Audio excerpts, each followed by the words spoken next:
Cuando sucede un eclipse solar, todo queda sumido en las sombras. Durante unos minutos dejamos de ver el sol, pero sabemos que sigue ahí. Se adivina su destello.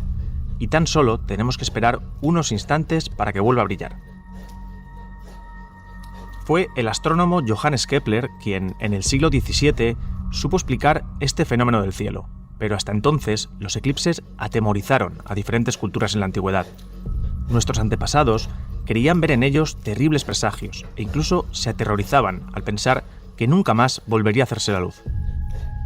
Los protagonistas de este podcast, criados desde niños como testigos, viven una situación muy parecida. Toda su existencia se ha desarrollado en un mundo aparentemente luminoso, rumbo al paraíso prometido por Jehová. Porque viviremos bajo el reinado de Dios.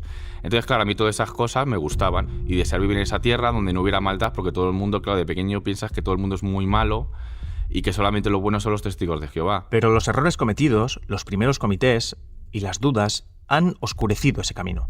Algo se ha cruzado entre su mundo, el mundo de los testigos, y la luz. Empiezan a cuestionar su realidad. Es una lucha interna entre lo que tú quieres o lo que a ti te sale de repente y con todo lo que te han enseñado. Entonces es como, dentro de ti, en tu cerebro, es como una lucha de titanes. Y claro, durante esos años después de mi censura, yo comienzo a replantearme cosas. La filósofa Olga Belmonte tiene las palabras exactas para definir lo que está sucediendo. Como de Martin Buber habla del eclipse de Dios, ¿no? No es que a Dios le pase algo, es que hay algo en medio que se interpone entre tu fe y tú, ¿no? Y eso que se ha puesto en medio es, pues, a lo mejor una institución que ha interpretado a Dios de una forma que te ha hecho daño. Lo que se interpone entre la luz y estos testigos es la organización, la estructura, sus normas y esas dinámicas tan poco transparentes. Relación con Dios. Pero a veces lo que hacen es obstaculizar y además convertirse ellas mismas en dioses, ¿no? Eso es como que yo sustituyo a Dios y ya decido yo cómo tienes que vivir tu vida y te teledirijo un poco, ¿no? Las órdenes y los castigos vienen a través de los ancianos, la máxima autoridad de la congregación. Ellos también son los responsables de imponer la pena. Y por eso la sanción va a adquirir otros matices. Se mezclará el daño con la culpa y la decepción. Pero es que te está haciendo daño una persona que para ti es un referente y es alguien que es tu pilar también a la hora de tomar decisiones importantes, a la hora de saber qué significa lo bueno o lo malo. Entonces, claro, esa ruptura es muy profunda. Los expulsados del paraíso. Sobrevivir a los testigos de Jehová. Episodio 4. El eclipse de Dios.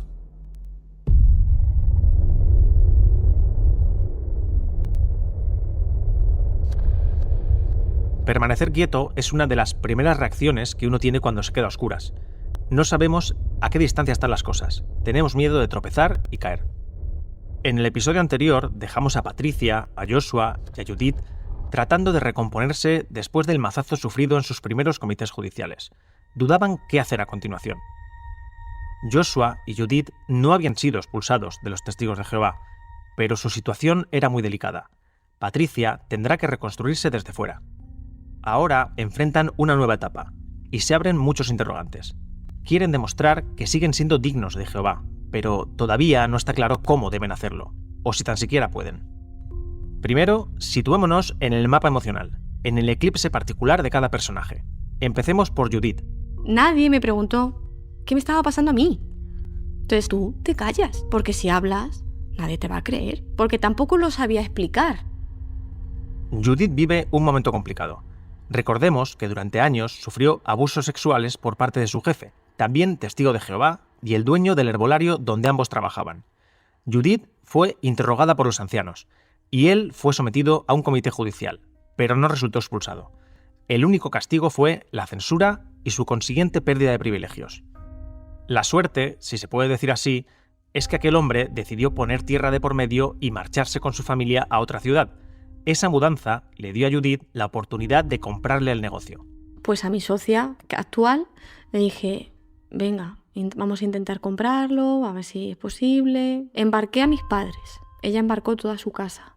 Cosa que me siento orgullosa, que actualmente es mi local y vale. Pero la razón principal era para que él saliese de aquí. Por fin tiene una alegría. Judith está reconstruyendo y apropiándose de ese espacio, pero esta ilusión se emborrona rápidamente. Mi querido esposo en vez de intentar ayudar, se comparaba con el agresor. Es que si este señor te ha violado 3 veces en ese hotel, ¿por qué no lubricas conmigo? Yo llegué a arrodillarme y a pedirle perdón por haber sido violada. A pesar de conocer el horror que ha sufrido, su marido es incapaz de comprender por lo que ha pasado y la castiga con maltrato psicológico. Judith, entonces, acude a los ancianos para contarles lo que está pasando en su relación, y su marido contraataca. La acusa de serle infiel con un amigo en común.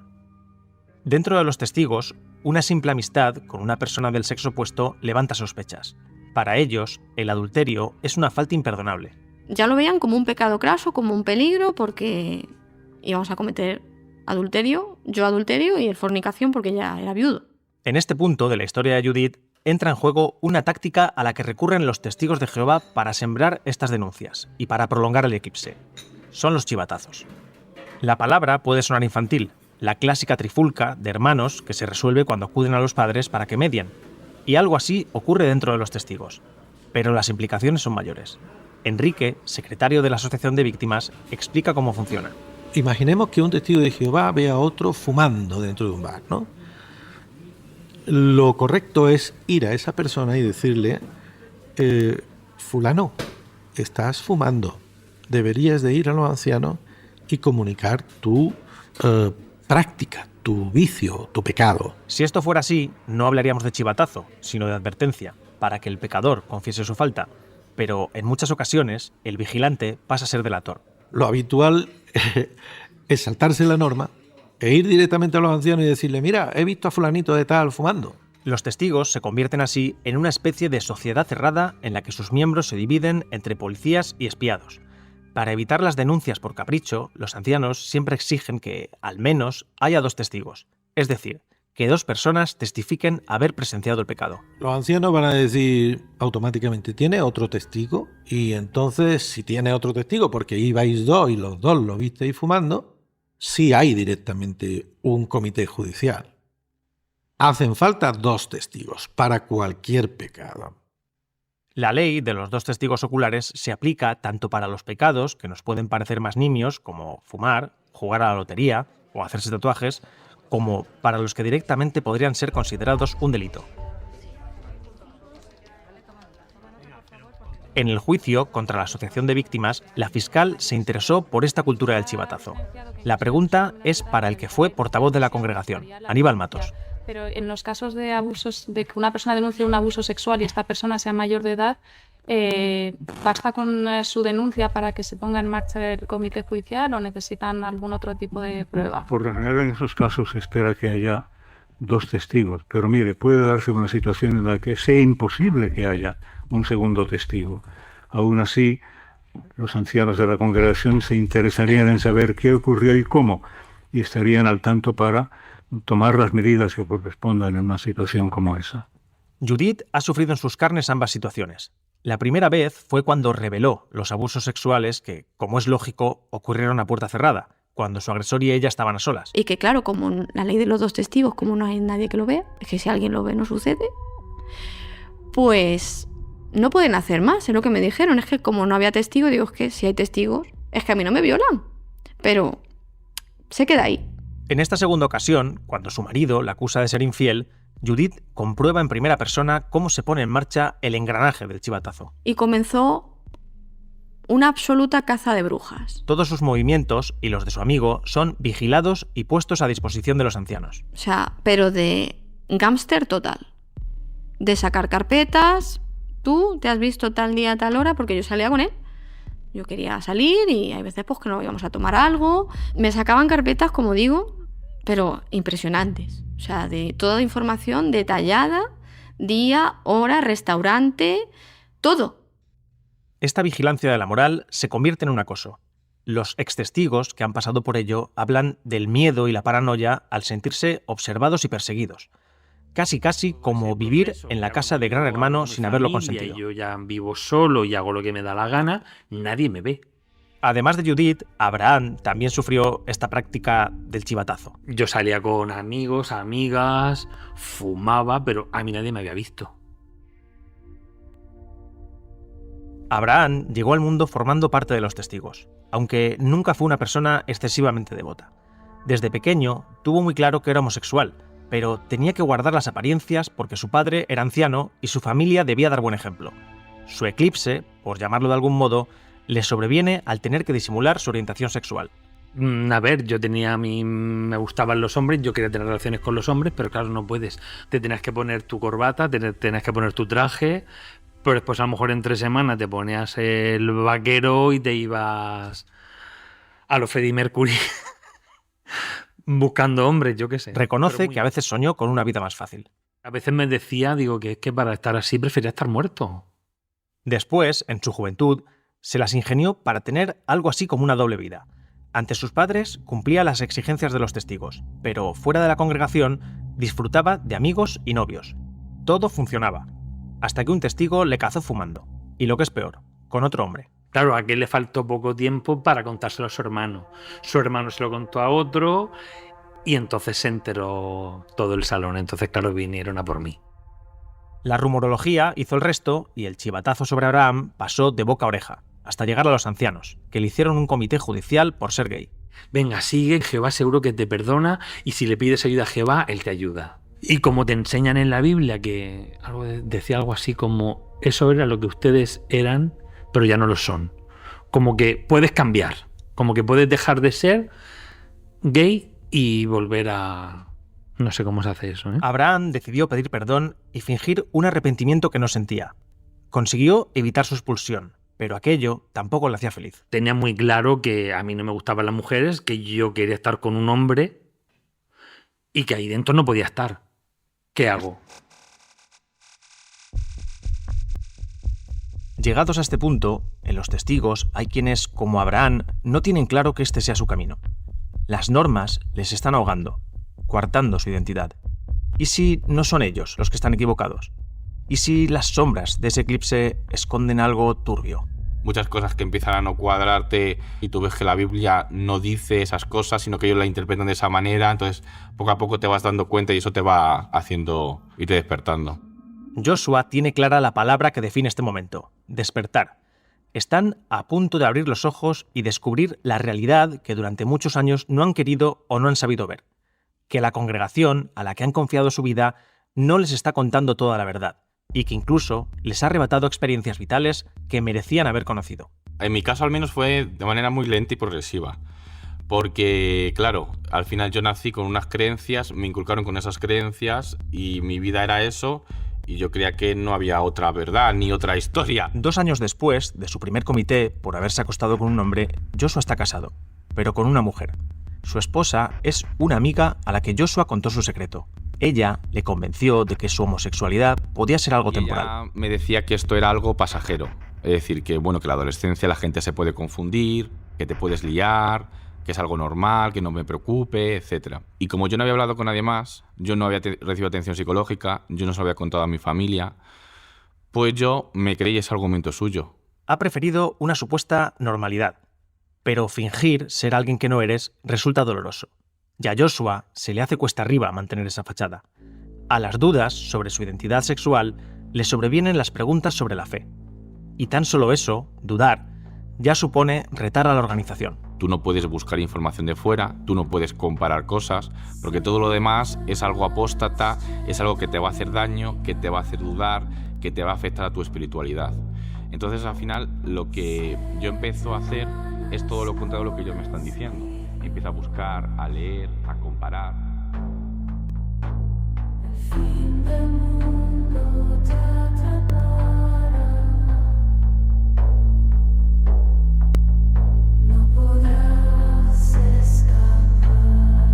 Después de una vida en la que las lecturas han tenido una importancia esencial para los testigos, estudiando incansablemente la Biblia o leyendo cada mes las revistas de la Atalaya y Despertad, es un libro, uno de los considerados peligrosos por los testigos, el que hace que Joshua recapacite. Pues yo creo que lo escuché de algún testigo que también estaba en un momento de su vida que estaba despertando y entonces escuché que lo había leído y entonces lo busqué y me lo descargué de internet. Incluso entre los propios testigos de Jehová, pocos son los que tienen una idea clara de cómo funciona la sede central de la organización.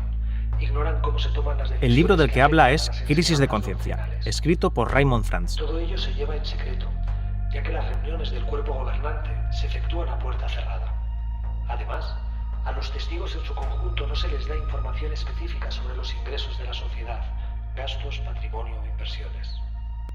Durante casi 10 años, Franz fue miembro del cuerpo gobernante, las altas esferas de los testigos, pero en 1980 presentó su renuncia después de sufrir en sus carnes lo que muchos extestigos han continuado padeciendo: los comités, los chivatazos, las advertencias. A su salida decidió escribir sobre esa doble moral y las incoherencias de la estructura. Joshua se sumerge en el libro y encuentra respuesta a las preguntas que se hacía desde que fue censurado. A cada párrafo que lee, es más consciente de cuál es la realidad de su congregación. Empezar a pensar mucho mientras que vas leyendo fue lo que me hizo poco a poco ir despertando. A lo largo de eso pues vas investigando y ya te vas dando cuenta de muchas mentiras y muchas cosas que ves que no concuerdan, y mucho secretismo por parte de los testigos de Jehová, incluso a los bienes que tienen, su financiación. Gracias a lo escrito por Franz, Joshua nota que en su cabeza saltan todas las alarmas. Aquí tengo que buscar, tengo que saber más, tengo que entender todo, porque yo estoy viendo como una parte y yo tengo que ver el todo completo. Entonces, si no leo más, si no estudio, si no me informo, ¿cómo voy a saber toda la historia completa? Carmen también acudió a la biblioteca para despejar las dudas sobre la religión que regía su modo de vida. Al igual que le pasa a Joshua, para ella, leer Crisis de conciencia supone un antes y un después. Que lo cuenta sinceramente que él no estaba a favor de ciertas cosas. Y ese libro me abrió los ojos. Digo, madre mía, digo, ¿dónde estoy metida yo? Entonces empiezo a investigar. Hasta ese momento, Carmen había sido una testigo prácticamente modélica. Predicaba con gusto y seguía los dictados de Jehová. Pero siempre tuvo ciertos roces con la organización. Estudió Bellas Artes y los ancianos le prohibían entrar en las iglesias católicas que a ella tan solo le interesaban por sus pinturas y esculturas. También fue reprendida por su forma de vestir, su maquillaje. Pero la gota que colmó el vaso fue la actitud de los ancianos cuando ella les confesó la historia de abusos y maltrato que sufría a manos de su marido, también testigo. Al final lo denuncié por malos tratos y claro, yo ya le había puesto la denuncia. Entonces me dijeron, no cuentes nada de lo que te ha dicho. Por aquel entonces cayó en sus manos el libro Crisis de conciencia y le siguieron muchos más. Eso ya fue el golpe mayor para mí, porque ya me fui a la biblioteca, empecé a coger libros de historia. Fue un shock para mí, o sea, el ver que todo era mentira y que todo era un negocio y que, bueno, ya seguí tirando del hilo. Comprobó que las fechas que con tanto ahínco le habían estado enseñando no encajaban, que el fin del mundo que había estado divulgando no se sostenía y que, tras la historia de los testigos, se escondía toda una estructura económica de la que nadie le había hablado. Vender y comprar, es un puro negocio. Y ahí me di cuenta yo de que había estado engañada toda mi vida. Carmen despertó y decidió que ya era suficiente. Escribí mi carta de renuncia, que ya no quería ser considerada testigo de Jehová, y mi hermano se cabreó muchísimo porque él era anciano y decía que por qué no había ido a él a... Digo, es que lo tengo tan claro, porque es que ya no es que no me quedan dudas, es que yo ya sé que esto es una mentira. Joshua también terminó despidiéndose ante los ancianos y reconociendo su homosexualidad. Mirar, he cometido un pecado a los ojos de Jehová y no voy a contar absolutamente nada más de mi vida. Ante esa confesión, los ancianos le pidieron explicaciones, detalles.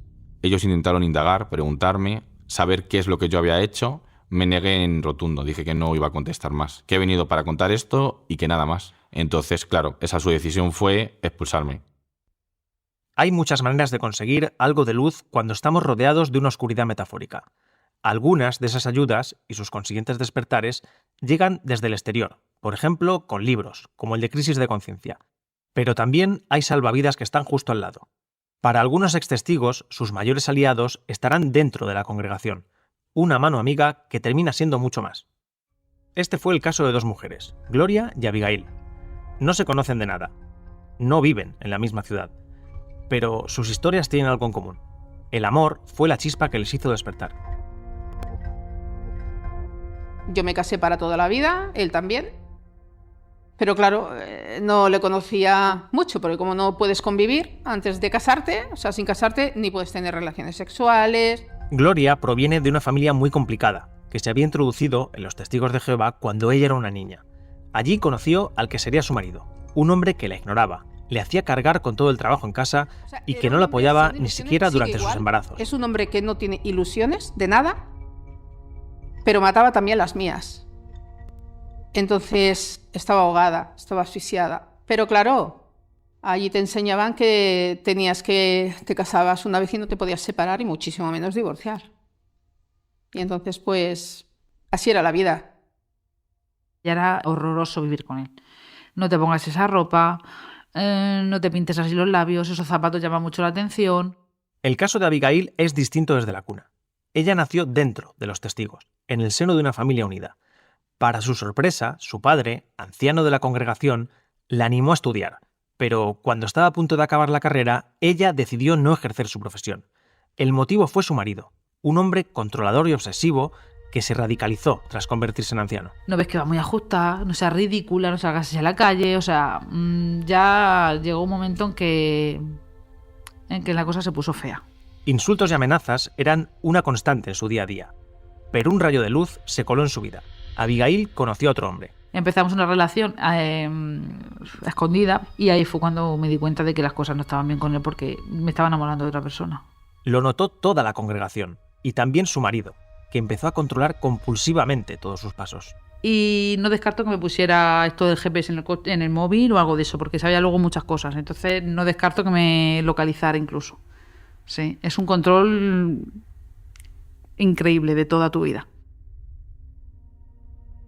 Gloria no fue maltratada por su esposo, pero con su desidia consiguió hacerla sentir diminuta. Por aquel entonces, y gracias a unos amigos en común, conoció virtualmente a Francisco, también testigo de Jehová. Él no podía salir de su casa debido a una enfermedad terminal. No salía de casa hacía 3 años. Y que la única ventana que tenía al exterior era con el ordenador, el Messenger, lo que había antes. Me conecté y empecé a hablar con él. Al principio charlaban sobre temas intrascendentes, pero poco a poco sus conversaciones empezaron a ser más profundas. Entre ellos había entendimiento, apoyo, incluso química. Chateaban día y noche, hasta que sucedió lo inevitable. Que en unos días estaba enamorada de él hasta las trancas, porque todas las carencias que yo tenía, que no era ni por voz, era por un teclado, empezó a cubrir, me empezó a valorar. Y yo me veía sola, separada de él y sola con mis hijos, pero me encontré con un ángel. Lo malo es que él se iba a morir. Aquí es donde comienzan a entrelazarse las historias de Gloria y Abigail. Las dos volvieron a sentir ilusión gracias a estas relaciones, pero, como era de esperar, pagaron un precio muy alto en cuanto sus parejas lo descubrieron. Ambas fueron citadas a un comité judicial y las dos fueron expulsadas por adúlteras. Para Gloria, en el fondo, la expulsión fue una gran alegría.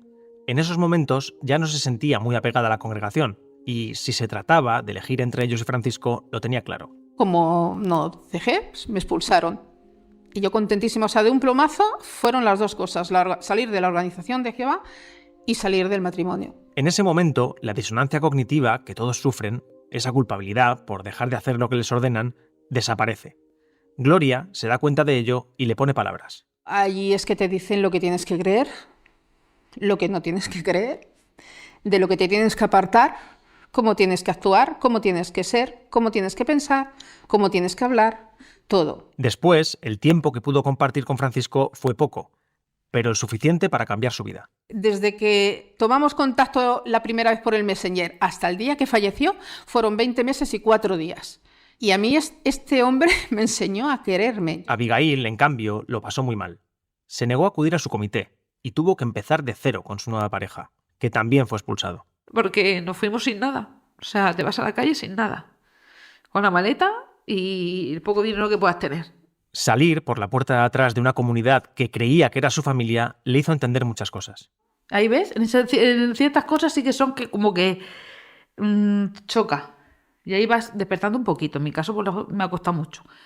Ese proceso lento se completa con dolor y dudas, pero también con la libertad de poder acceder a mucha información que los que siguen dentro no tienen. O sea, fue como, yo qué sé, como si descubriera algo nuevo y dije, ostras, nos han mentido. O sea, saber que tienen acciones en armas, en tabaco, o sea, cuando no se podía fumar, no puede, ¿sabes? Entonces es como, ¿perdona? En ese sentirse engañada es donde ya no hay vuelta atrás. El proceso ha terminado. Abigail ya nunca volverá a aquel otro mundo. Y ahí es cuando desperté del todo y dije, no vuelvo ni muerta. No quiero saber nada de ellos. O sea, nada. Y ojalá despertaran todos. Algunos despertares son progresivos y se prolongan durante años.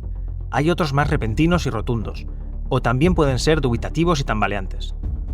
Judith, Abraham, Joshua, Carmen, Gloria y Abigail. Todos ellos han llegado al límite y han abierto los ojos, como si aquella nube frente al sol se hubiera retirado. El problema es que la luz que descubren es distinta. Están a punto de salir a un nuevo mundo que prácticamente desconocen. Adaptarse a esta vida les traerá varios sinsabores. Quizás el más amargo será ver cómo todos aquellos a los que amaban les dan la espalda y les abandonan. Es que es como pensar que tu madre está muerta aunque esté viva, porque no la tienes, porque no la puedes llamar, porque no la puedes enviar un WhatsApp. O sea, es que no está ahí para nada. Muy, muy terrible. Es lo peor que yo he pasado en mi vida, ese impasse. Cuando anunciaron que Gabriel Pedrero Sánchez ya no es testigo de Jehová, en la salida ya ninguno me habló. Eso sabía que iba a ocurrir, pero no sabía lo que iba a ocurrir más adelante.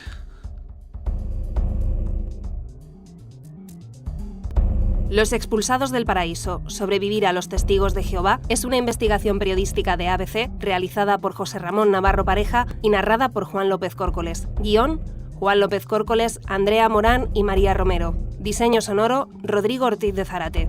Entrevistas, Manuel Garre, Juan López Córcoles y María Romero. Idea original, Javier Nadales. Producción ejecutiva, José Ángel Esteban y Javier Nadales. Dirección, Andrea Morán. ABC no se hace responsable de las afirmaciones ni opiniones expresadas por las personas que participan en esta serie.